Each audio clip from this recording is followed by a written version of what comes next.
Welcome to this episode of Pondering Play and Therapy. And today I'm absolutely delighted to have with us Sarah Lloyd. Sarah, I think you're up in Leeds. I am indeed up in Leeds. Yes, lovely to be here. Thank you so much for asking me.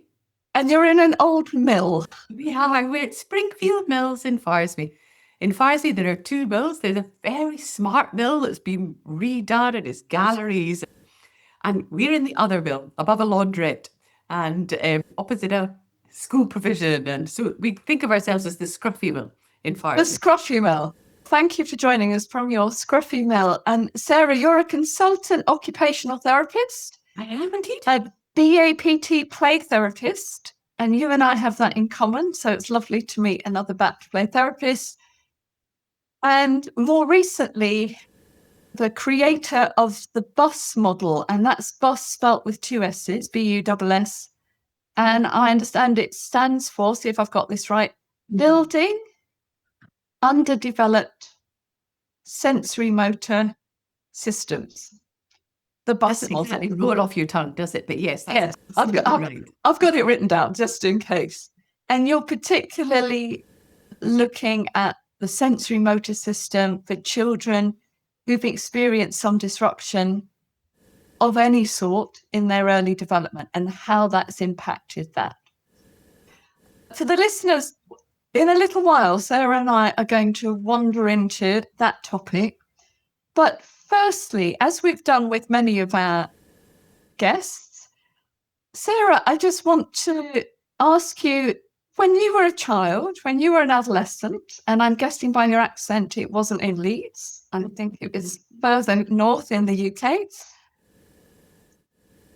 what was play for you in those early years, in your development? So we're thinking about development, but let's start with you. Tell me about play when you were little.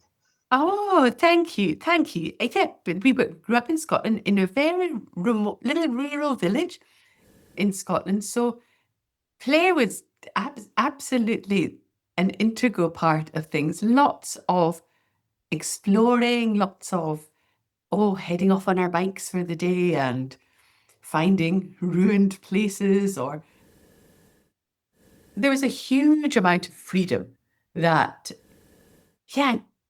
didn't replicate completely with my children. But there was something really lovely about that freedom. And I guess growing up in a time when that was fine to disappear after breakfast on your bikes with a packed lunch and go and have a great time. It was scaring ourselves silly, imagining the castle we'd found was haunted, and just lots and lots of just play, really, which was great, really nice. So being outside a lot, being without grown-ups, Yeah. and being with other people, slightly older, Yes, slightly other kids, younger. we're all like three within a 3-year age range, so very close to each other in age. Yeah, so out with other kids and an element of risk and Yes, something. fun. Yeah, Very. yeah. Sometimes it was hairier than others, but generally we would make a game out of whatever we were doing, whether we were being Charlie's Angels off doing something or whatever it was, we would find a way of making it fun and playful. Yeah.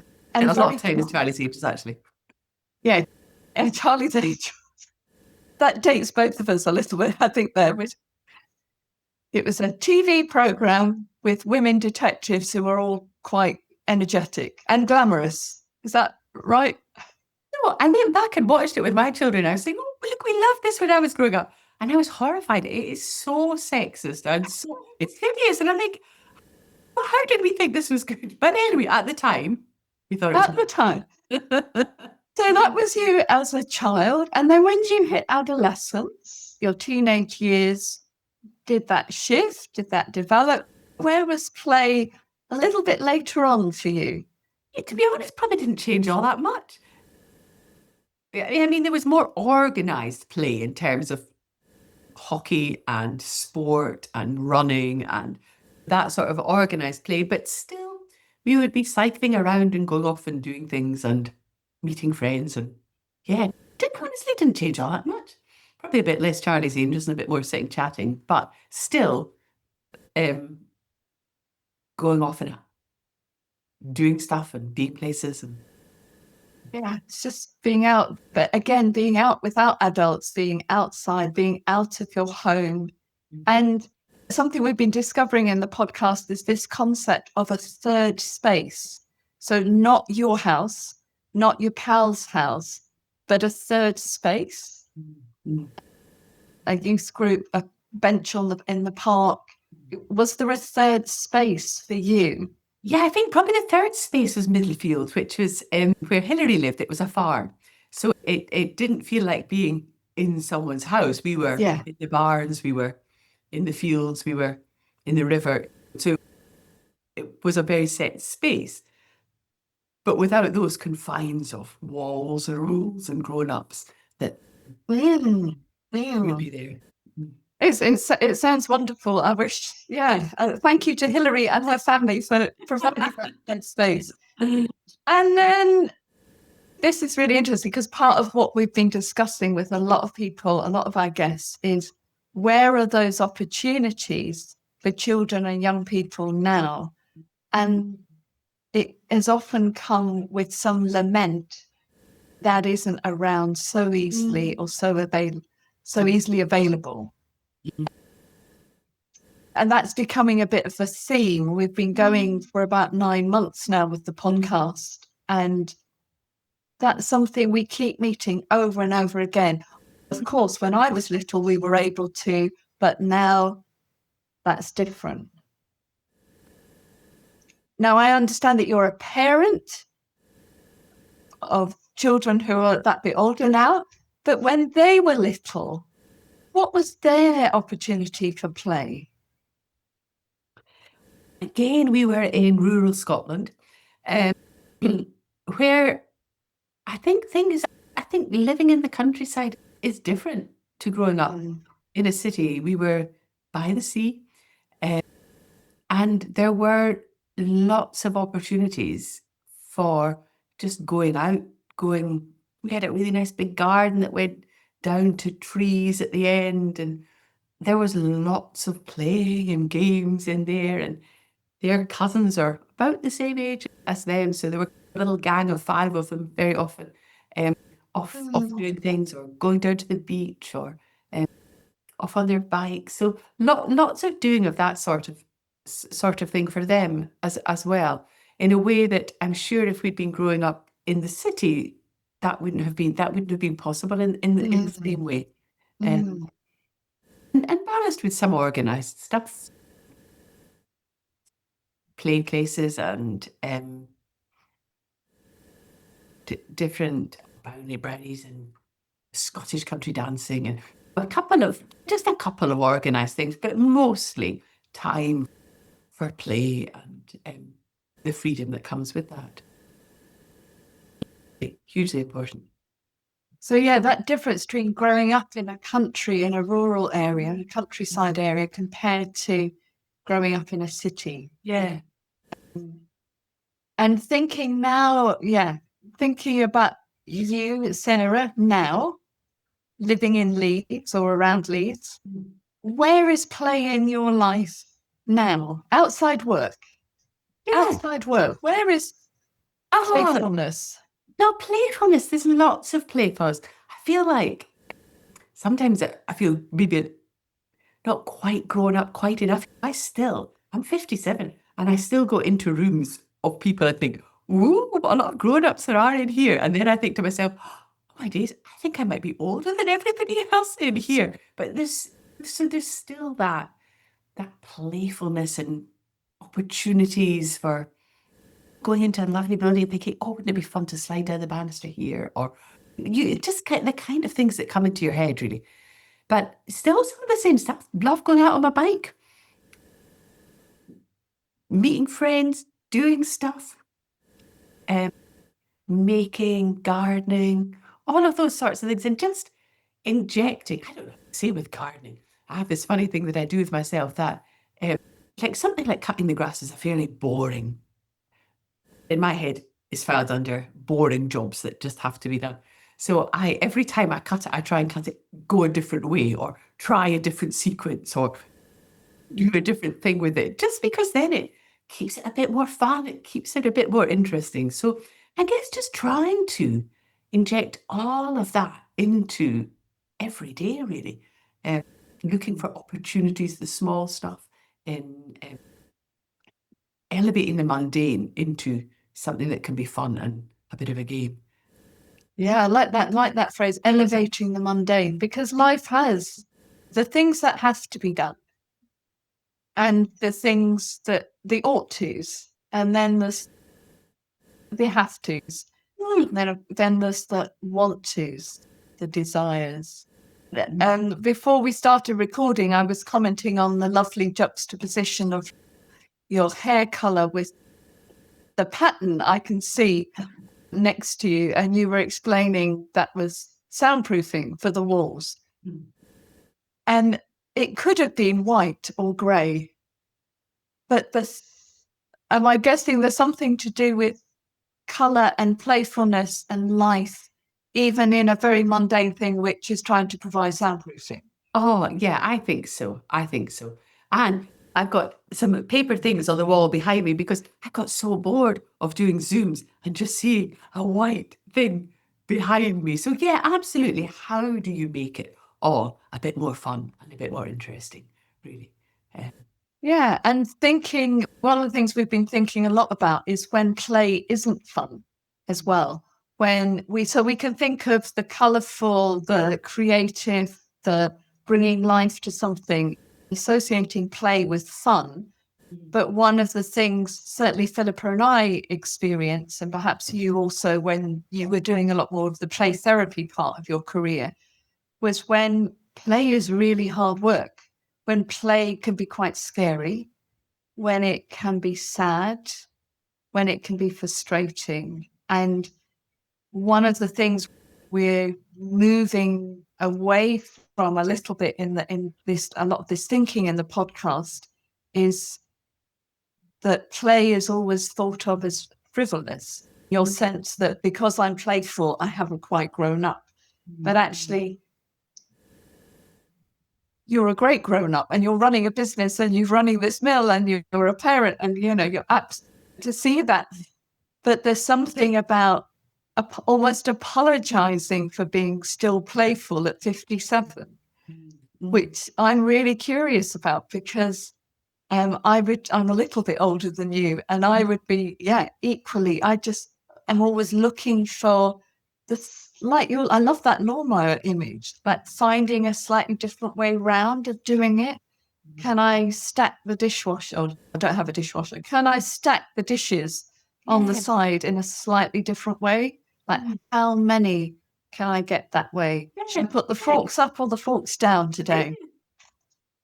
It's fun, isn't it?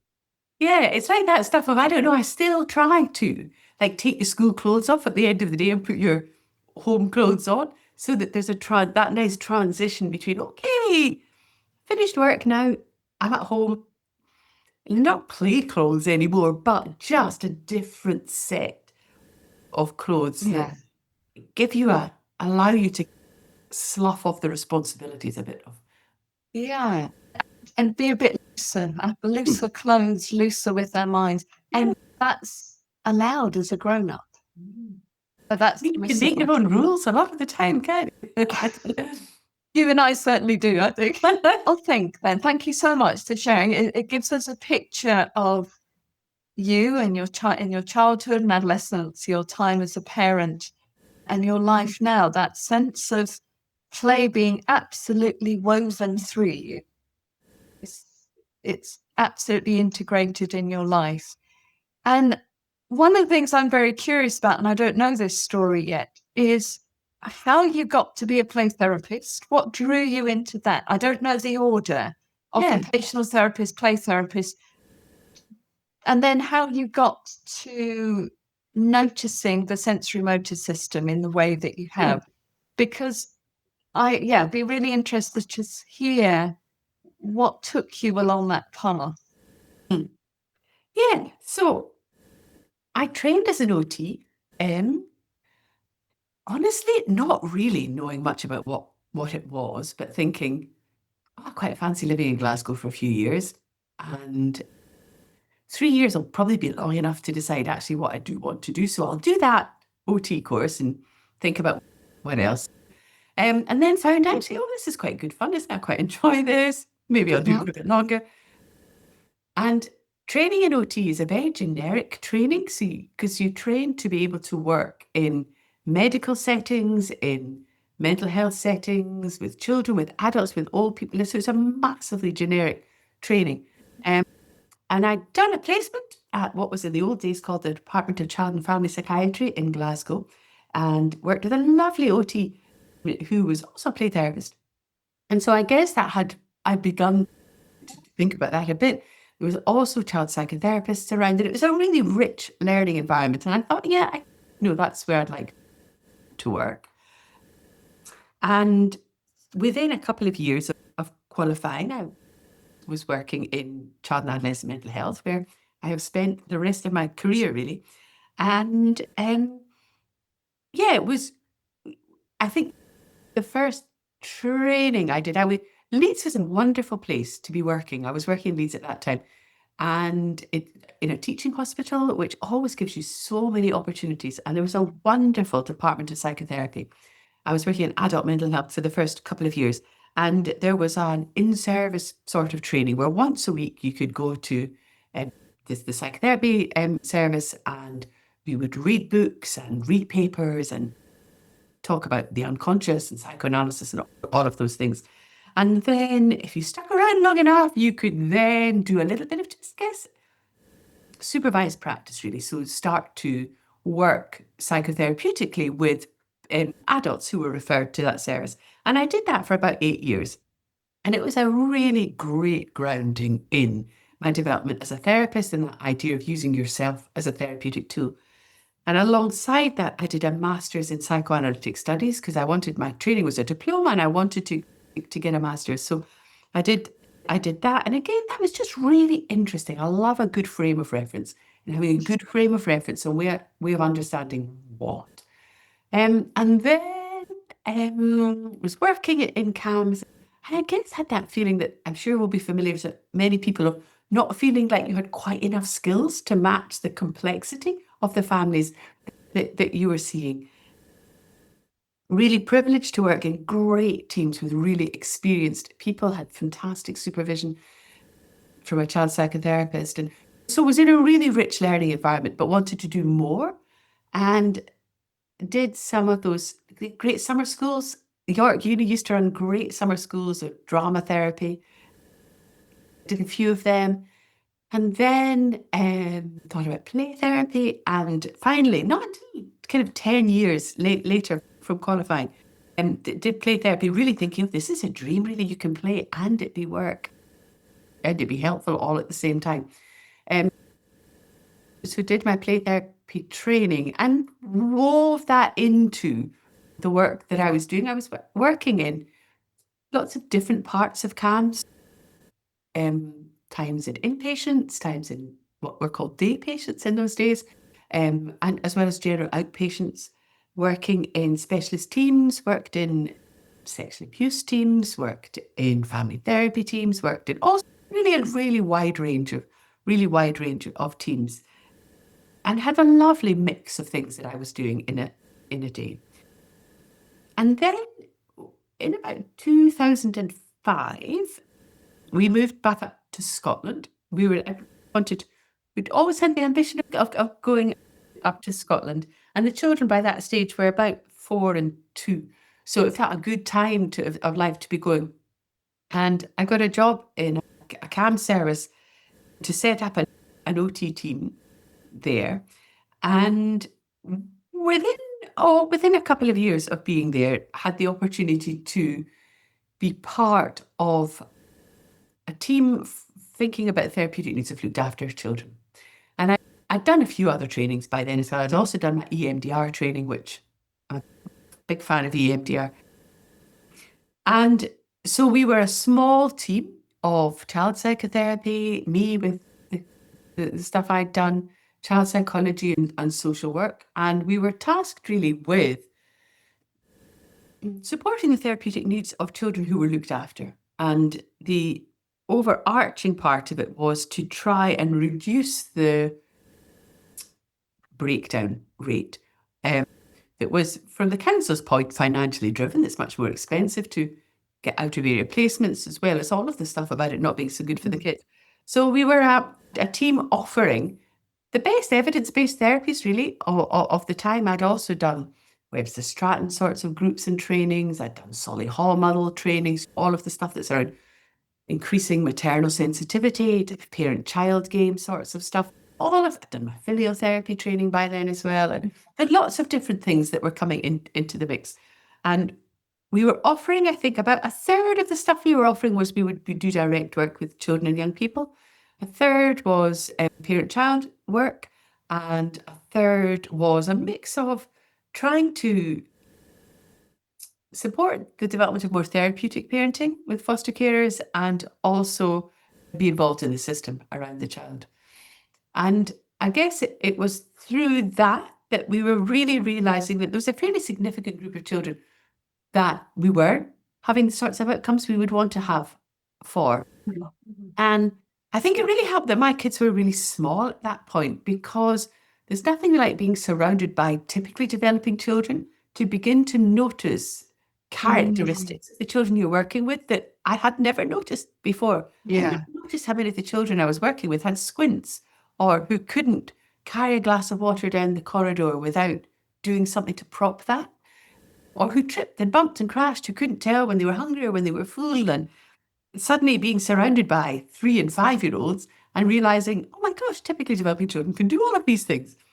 Why is that? Why is that? What is it that happens that disrupts that process of children essentially growing into their bodies and having agency and not having to use their mind to manage their body, but their body just actually following a lovely stepped sequence of development that allows them to go from crawling to being on stilts or riding a bike, or that there's a lovely step progression. I'm thinking, what has gone wrong? Why have all these children got squints? Why do they eat until they're sick? Why do they go outside when it's freezing and not want to jump? Or why can't they make sense of information that's coming out from outside their bodies? Why are they so over-responsive? Or why don't they notice when they fall and they hurt themselves? So I guess just having lots of questions, really, and wanting to try and find some answers, and looking in any literature that mentioned body. So like the body keeps the score and all of that sort of the beautiful work that there is. But still thinking, but that's thinking about body in a psychological way. I want to understand the nuts and bolts of how do you go, you have to get head control, enough head control so you can sit on a chair without your head lolloping over or you having to prop it up. Because actually, if you've not got that, then being in school and trying to write and listen at the same time and hold your body in the right position, all of that becomes really tricky. So I guess getting curious about what bodily regulation meant and beginning to realise how much a good foundation of bodily regulation underpins emotion regulation, play, learning, relationships. So I went and did some sensory integration training, which is what kind of OTs fall back on, I think, at these times. And sensory integration theory is great in terms of mapping out for us what has to happen, the nuts and bolts of how we grow into our bodies, really thinking very much about the brain and central nervous system and the conditions that are required for all of those innate patterns of movement and innate potentials that we're all born with, any human baby. What needs to be in the environment for those to come online and come to fruition. And so much of them having to come online to build bodily regulation. But my frustration with that was that there wasn't a relational context for that. And I guess everything I'd done up until then had been about the relationship and attachment and wanting to build the relationship. So I felt like I had these two really great frames of reference, all of the attachment and trauma and play therapy and psychotherapy on one hand and bodily regulation on the other, and wanted to bring them together. So really, that's what BUS is bringing together an understanding of really the role of the relationship in the development of bodily regulation and the enormous potential there is where there's been disruption to a child's development of supporting the parents and carers, the main people in the child's life, to go back and to fill in those gaps in what are foundation sensory motor systems so that you could develop bodily regulation. And then on that foundation can begin to support perhaps the development of play or emotion regulation. But I guess now, just for me, doing things in a very different order to the way I might have done them previously. Sarah, it's absolutely fascinating. Thank you so much for giving us that journey, the story of your many trainings and that point that you came to and thinking, I have this and I have my play therapy, I have the relational and I have the body, but how do they impact one another? And that phrase you used earlier about the innate potential that every human baby, and I guess every mammal, has, that innate potential is there biologically, not for absolutely everyone. There will be conditions and that hamper that physiologically, but it can only be actualized with another person or another being. I think so, and especially when we're thinking foundation sensory motor systems, because their development starts at conception. So Yes. that 40 weeks in utero is the beginning of that related journey to develop and to build that innate capacity, so that hopefully by the time the children, our babies, are born, their little systems are in a position to be able to make good use of the kind of normal sort of caregiving, good enough caregiving, and that hopefully will be available to them. Yeah. And so, yeah, it's one of the things I want to ask is what you mentioned, disruptions in early development.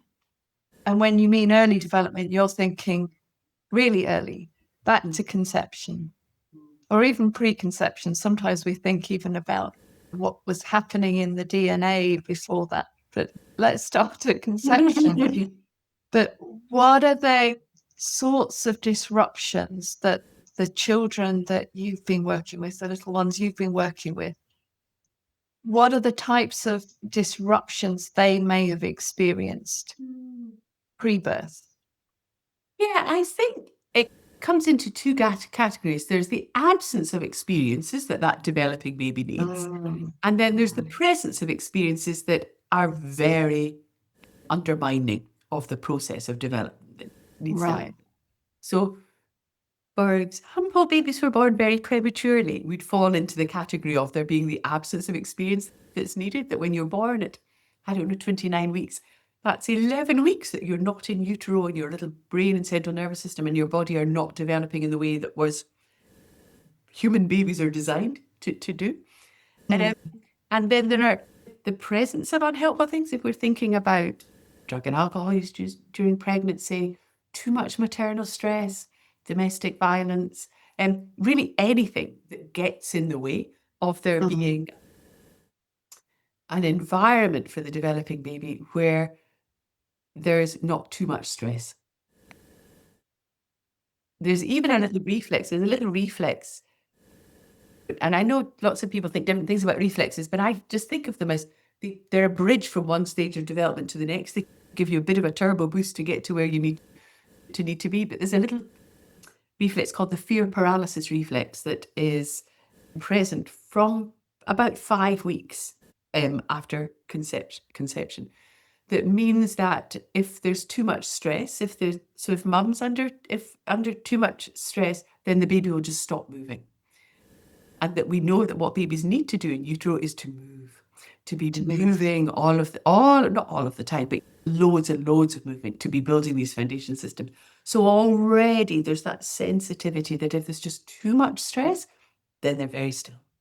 And for typically developing babies, the balance of too much stress to not too much stress is in the favor of not too much stress. And so that reflex integrates and babies are able to move.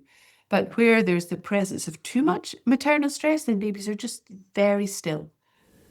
And then we add on to that the presence of things like drug and alcohol use in pregnancy that we know just messes so much with what that baby needs. And then you can just see how the normal passage of development all gets a bit disrupted. So I think, that's really clear, helping us to think about disruption as not always being something active and present. But it's thinking about, sometimes we use the terms trauma and neglect, but I would say neglect is also a trauma. I would put them both under the same heading.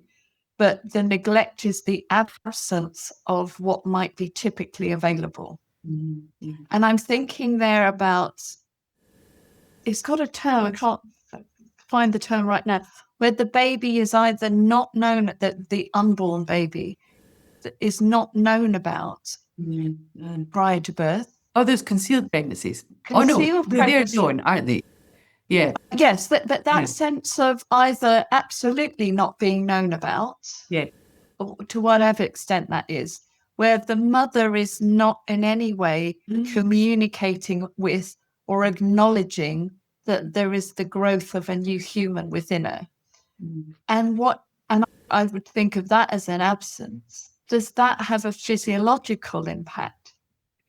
That's interesting because yes and no, because physiologically, if that mom isn't under too much stress, then that'll be okay for that baby in terms of the nuts and bolts of being able to move around.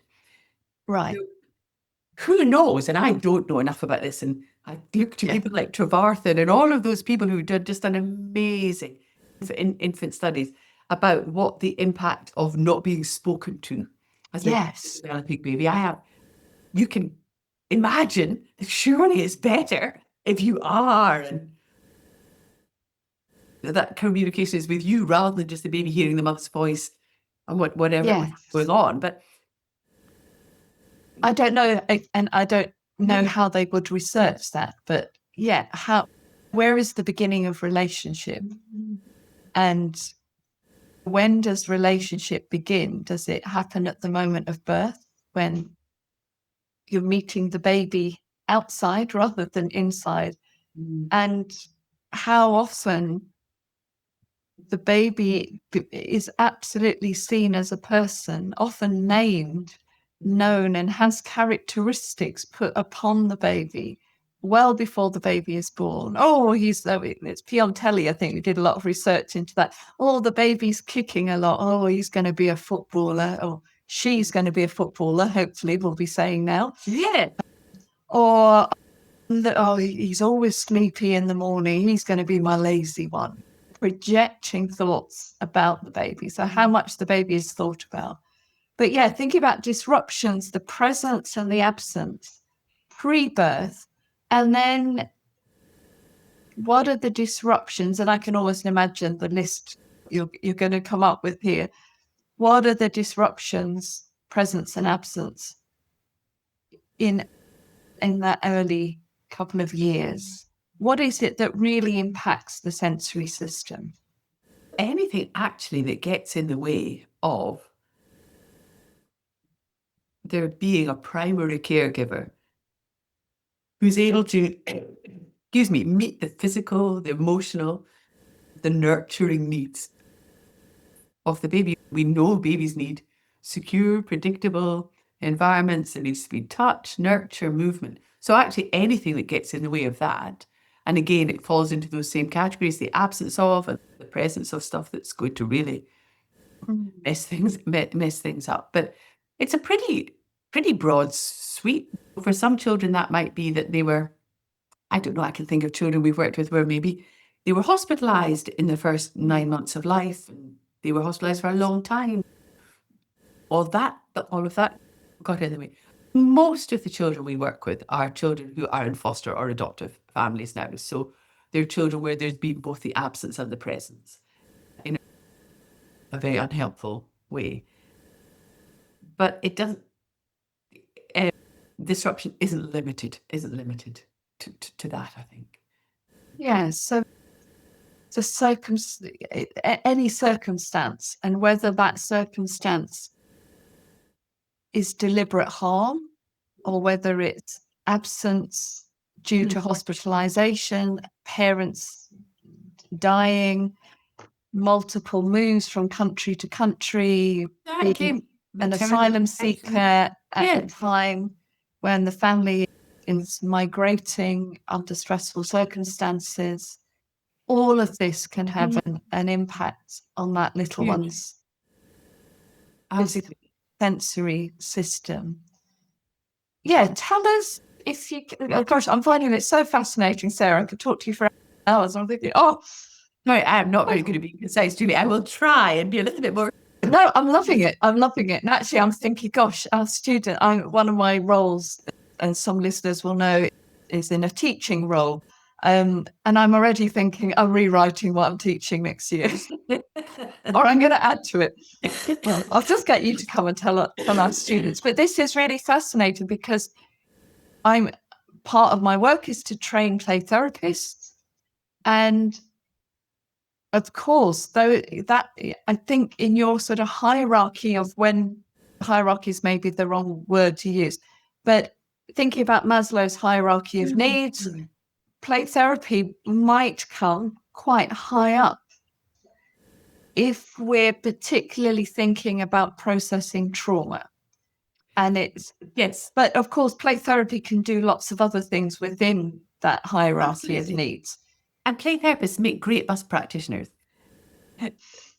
But yeah, no, I think, to be honest, there's very little you could do without a good foundation of bodily regulation. We doing quite a bit of work in schools and lots of different places. And actually, when children haven't got a foundation of good bodily regulation, they have to pay a lot of conscious attention to their bodies in managing their bodies in ways that when you've got a good foundation, you don't even dream about.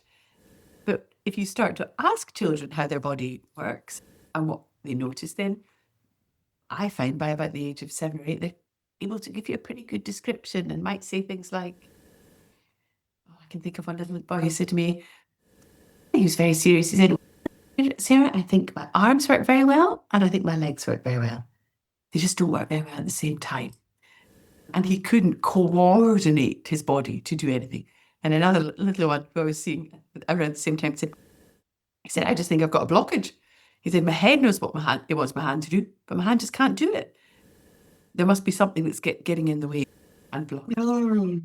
So from a bodily regulation point of view, then that's great. We can then be detectives and think about, okay, what is going on for your body? And let's have a look at what bodies need. Bodies need a really good foundation of head, neck, shoulder girdle, and trunk strength. Let's have a look at that. They need to feel good when they're moving. Let's have a look at that. We need a good body map. We need to be able to make sense of all of the information that's coming from outside without over-responding or under-responding. And can then begin that exploration and journey into that.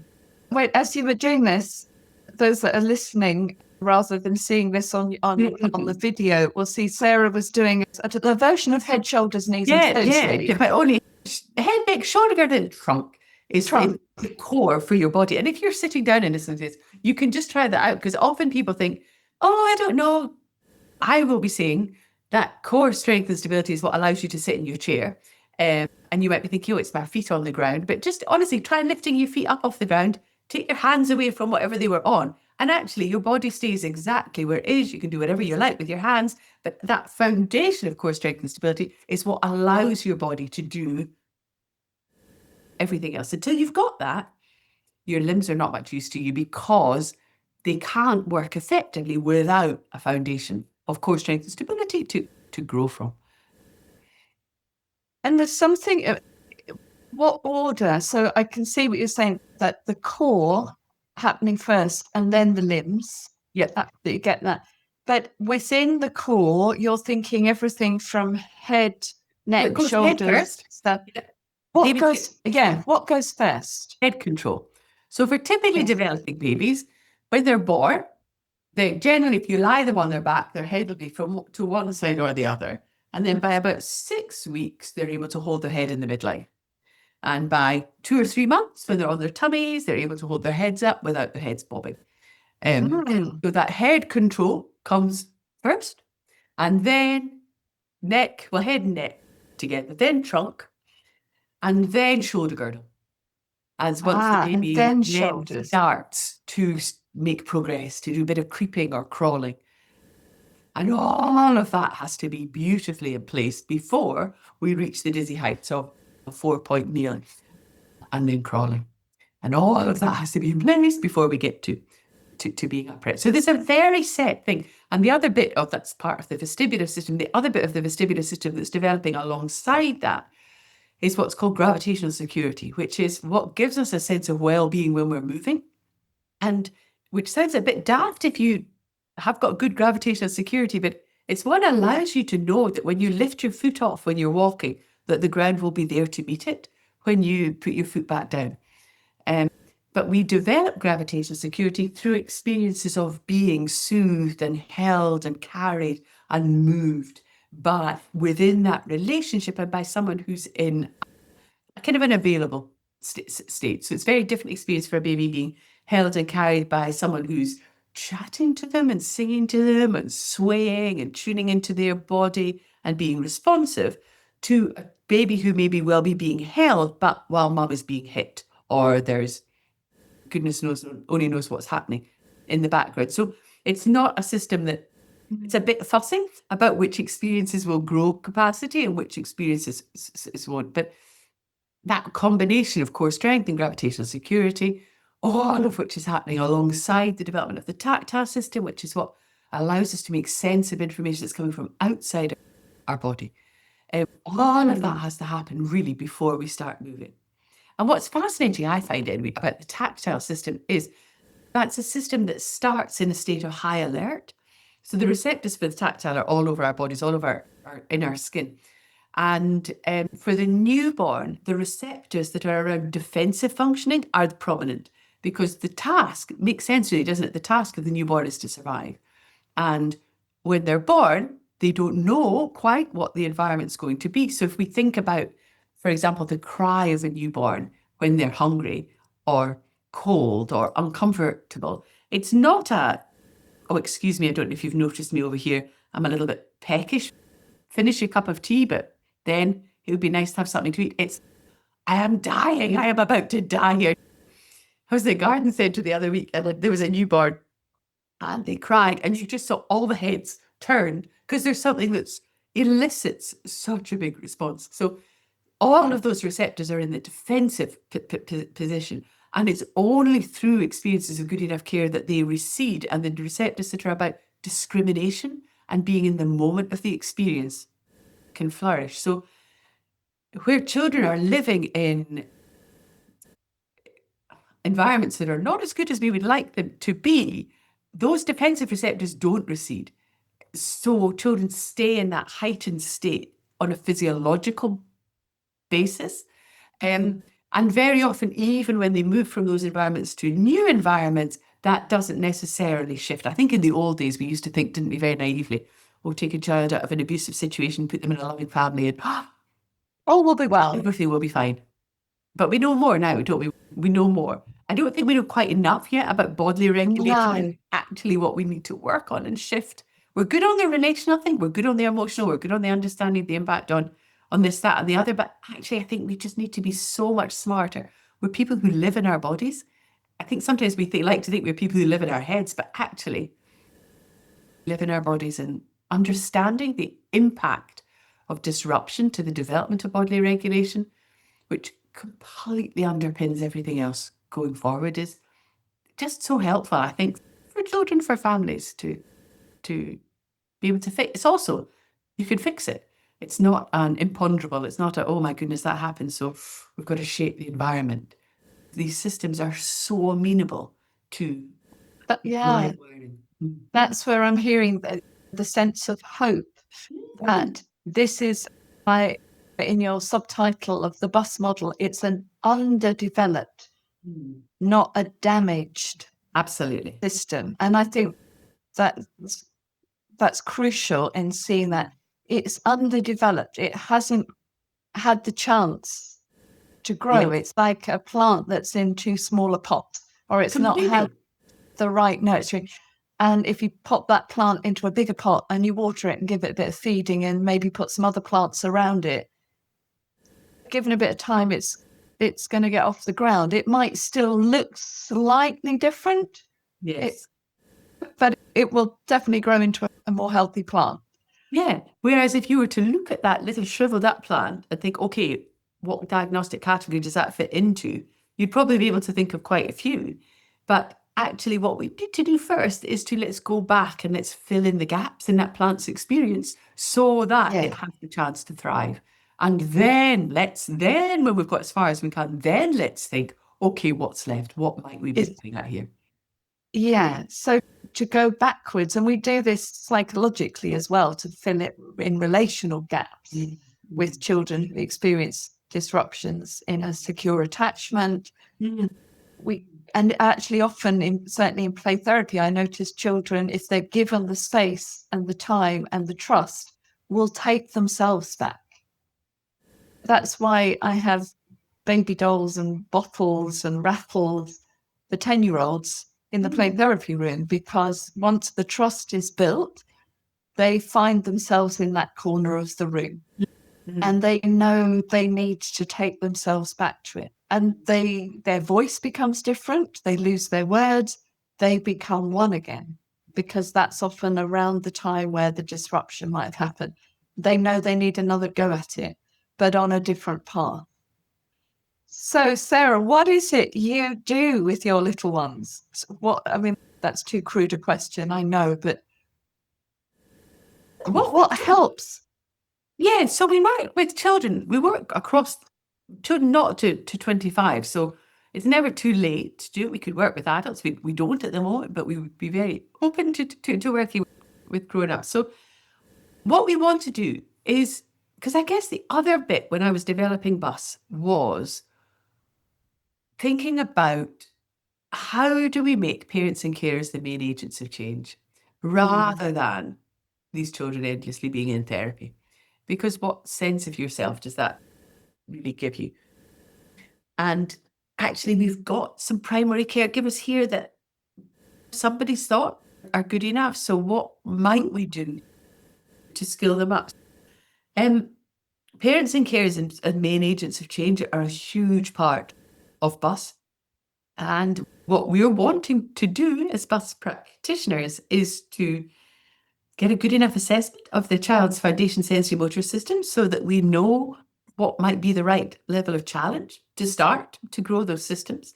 But we want to do that alongside the child or young person and the parents and carers, because the way to rebuild the system with BUS is to play loads and loads of games and activities with your main caregiver to support the development of those systems. So the role of the practitioner is around assessment, grading, empowering, working alongside, supporting through. And when we're working in an individual basis with children and families, we do that over about a 4-month period.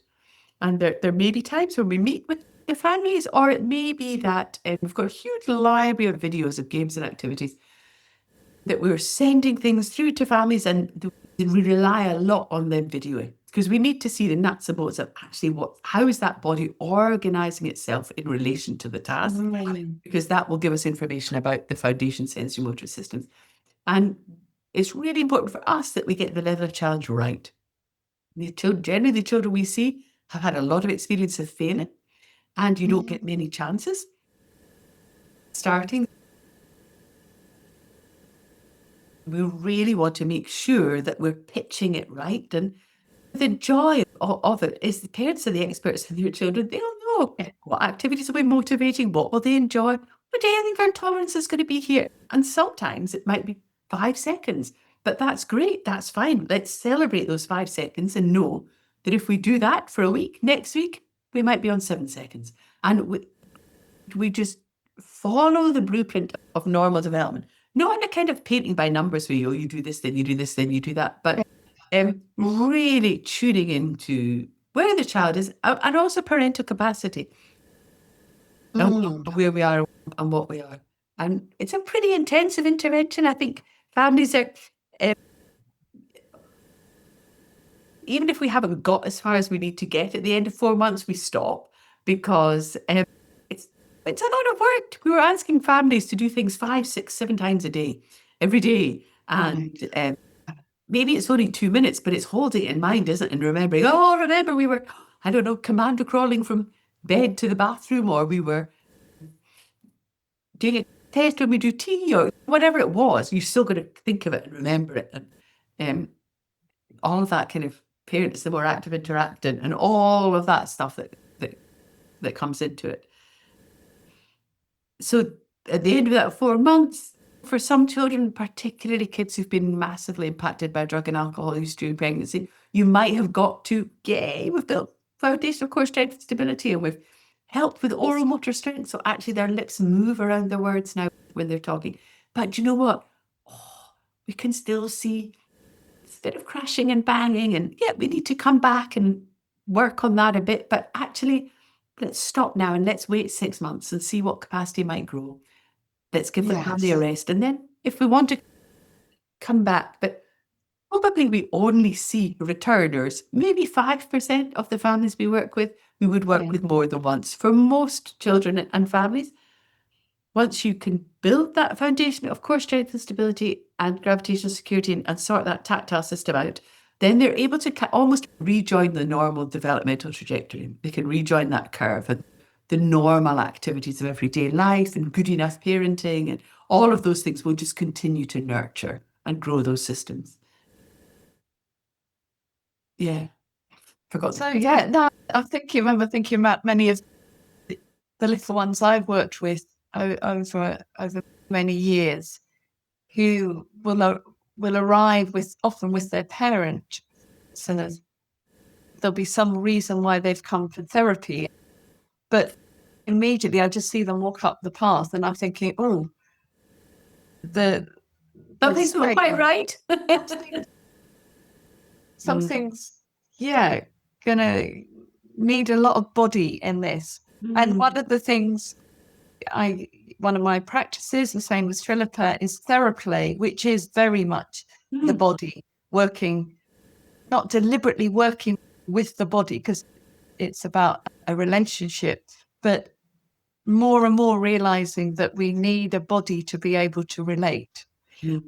So even things like the feeding activity, if the child doesn't have chewing in their repertoire yet, or blowing bubbles and they can't blow, their oral development is underdeveloped.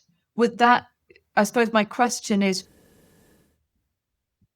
where does developing the sensory motor system fit in with, I suppose, the reality often, or my reality is, I get a referral, and the two things I can offer are child-centered play therapy and TheraPlay and parenting consultations. Those are in my bag of training. But here's a little one whose body is swimming into the room. And there's funding for 20 sessions. I've begun to now just call what I do play-based therapy, and that allows me to go in any direction. What's your thinking about the efficacy of that? But it is the reality for many practitioners. Yeah, and I think and this is tricky, isn't it? Because I am somebody who likes to say, oh, yes, to everybody, and, oh, we can, let's do everything. But actually, I think I would say, just in the same way that as a play therapist, you thought, yeah, I'd really like to add in therapy to my set of skills, I would just really encourage people to skill up. And so that we can be the most useful we can be to our families. Because it's not a case of saying, oh, we'll just try this or that, or add this in, or do this and that sort of things out, because it doesn't work like that. But doing something that will build bodily regulation, what we then find is children are so much more able to then make use of play-based work or DDP. And interestingly, a few years ago, around COVID times. Viv Norris, who's a big therapy person and trainer, we were doing some thinking together, and she came up and did the bus training, and I went down and did therapy training, because we were thinking, actually, could we develop a model that brings these two frames of reference together in a helpful way? And we've trained lots of their team, and lots of our team are trained in therapy. But actually, our conclusion has been, do you know what? No, because what happens is you then take the essence of, you dilute the essence of both things too much, and actually it doesn't become effective. But there are some families for whom doing something like therapy first is helpful, and especially those children who have that need to be in control all of the time, and parents haven't quite worked out a way of interrupting that to have a sense of being in charge, and at least with the big picture, if not with the small picture. Yeah. But generally, I think we would say, where there's been disruption to early development, let's think bodily regulation first before we're thinking emotional regulation and attachment, knowing that once you've got a foundation of bodily regulation, everything just gets so much easier for the child. Yeah. That's really interesting. And yeah, Viv Norris at the family place over in Hay-on-Wye. But then what you're saying there is, in order to do the bus model, which is seeing the parents and carers as the main agents of change, and so most of what needs to happen is that several times daily, doing a couple of activities in a playful way that will get that part of the system that child has got undeveloped underway. Yes. But if you're in a situation as the parent, carer of that young person, of that little one, who in trying to give an invitation to say, let's do commando draw, let's blow bubbles, is going to be met with resistance or aggression or a real meltdown, then I can see the bus model can't happen first, because you've got to have capacity in the caregiving system. Yes.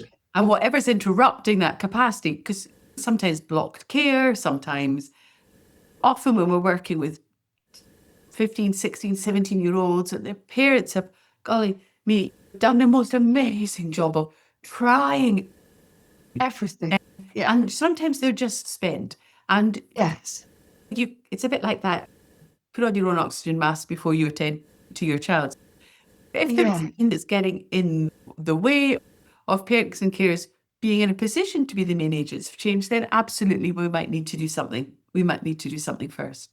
But generally, following the blueprint of development, bodily regulation happens before everything, doesn't it? Before language, before play, before everything. And where that's disrupted, that it never ceases to amaze me just what a huge impact that has. And while all of our focus and attention in BUS is on the bodily regulation stuff, what we see happening alongside that is just what we typically developing children, that they don't develop one system, then the next, but everything grows and changes.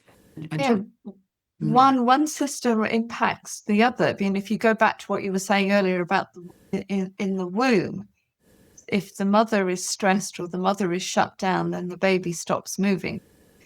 But in a sense, relationship and body are growing up together. Completely. And we think about attunement, we think about mentalization, think about attachment. It involves the bodily interaction of the parent and the child, and what the parent can offer to the child, what the child then does with that, and it gets fed back. So it's not that you fix the body and then you fix relationship, but the two have to come together. And I can see why Viv and you would think about then how these two models might work together. But they are related, but we need to, what you're saying, you and Viv, is we need to pay attention specifically to the body even though we need relationship to do it. Oh, completely. And we need to pay attention to the relationship in Theraplay, but that also involves having a body that can do the activities that bring about the relationship. So there are connections. There are. And what was interesting when we were training, because we trained the family police team, are a great bus practitioners, was how much, as they were training, they were thinking, oh my goodness, now I understand why when we do that in therapy, it's not that the child won't do it. Actually, it's that they can't do it. And yes, we tend to interpret that at the moment in a psychological way. But actually, we need to understand more about bodily regulation to be able to appropriately attribute significance to what we're seeing and what's happening. Yeah, so it can often change the thinking of the practitioner, although actually what they're doing in the room might be exactly the same. And I'm thinking about my work as a play therapist, where I might not interpret, but I might view a child's interaction with me or with the resources as a trigger. They've suddenly been scared by something, and then I might avoid that rather than to have that capacity to think, why did that child suddenly leap across the room when they saw that item? Is it because they're scared of it? Is it because they just find it really yucky and they dropped it and they don't have the tactile system to be able to hold on to it? And not always presuming that it's a trauma reaction. Yeah, or did the body just need to move? Could they actually just not stay standing in one position for any longer? And they just need to have a big jump. Yeah. And in a way, the more frames of reference you have for understanding something, the more chance you've got of getting it right. And I definitely don't think that we always get it right, or that, and I always say bus isn't the answer to everything. But it's a small piece of the puzzle. And that if you can get that, it's a bit like when you're doing a jigsaw. You need to get the edge pieces in first, and then there's a chance for the picture to grow. And for me is about putting the edge pieces in. But to do a jigsaw, you have to have a table that's big enough. And I think of that table as the system around the child, the family. But then that table's got to be on a level surface. And that level surface is like the system around the family. So all of those things have got to be in place before you're in a position to do the jigsaw. And bus is only about, let's get the corners and let's get the edges in, and then let's let what grows grow. Yeah. Oh, Sarah, I'm so glad you've mentioned jigsaws. I love a jigsaw. Do you know? Oh, very good at jigsaws. Love a jigsaw. And sometimes it's interesting. Occasionally I challenge myself and think, I'm going to start by not doing the edges first and doing the middle, but it's complete disaster. I hate it. I end up advanced level jigsaw. No, I really need the four corners first, then the edges. And actually the edges are never complete before I start on the middle bit. I'll start picking out colours, or start picking out the house, or start picking out the moon, whatever's in the picture, as I'm finding all the edge pieces. So I might start building some of those other bits. And there's always a bit of the edge missing before I really launch into the middle. And then I find it about a week later. But that's such a wonderful analogy. And we've run out of time for today, Sarah. I think we'd need to, in another year's time, we'll book in again for part 2, because this has been absolutely fascinating. Oh, thank you so much. It's a joy to be able to think with you and talk with you. Thank you so much for asking me. Thank you so much. And we will put in the podcast link. This podcast, Sarah, won't come out for a couple of months because we've got lots of other wonderful guests lined up. But we will put, if you're okay with it, a link to your website, the Bus Model. That's great. Website.